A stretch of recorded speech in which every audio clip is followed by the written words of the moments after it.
கடலூரில் பெய்த கனமழை காரணமாக வீடுகளை இழந்த பொதுமக்கள் தங்களுக்கு மாற்றிடம் வழங்க கோரி மாவட்ட ஆட்சியர் அலுவலகத்தில் குடியேறும் போராட்டத்தில் ஈடுபட்டனர்.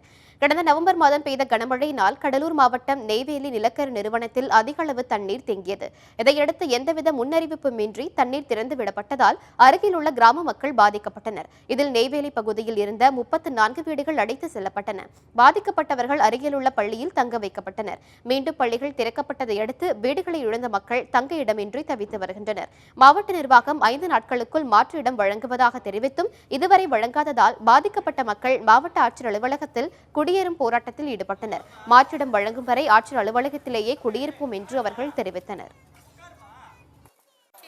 தெரியாதனால குடியேறும் போராட்டத்திலேயே முடிவெடுத்து வந்திருக்கோம். இப்போ எங்கள் கையில் ஸ்டவ், மண்ணெண்ணெய், சமையல் பொருள் அனைத்தும் இருக்குது. நாங்கள் இங்கே வச்சு சமையல் செஞ்சு இப்போ எங்களுக்கு நிரந்தர இடம் கிடைக்கிற வரைக்கும் நாங்கள் இந்த போராட்டத்திலேருந்து கைவிடுறதா இல்லை. எங்களுக்கு ஒரு நிரந்தர இடம் கொடுத்தா நாங்கள் எங்கள் இடத்துக்கு போய் நாங்கள் இயல்பு வாழ்க்கைக்கு மாறி நாங்கள் வாழ ஆரம்பிச்சுக்குவோம். இதுதான் எங்கள்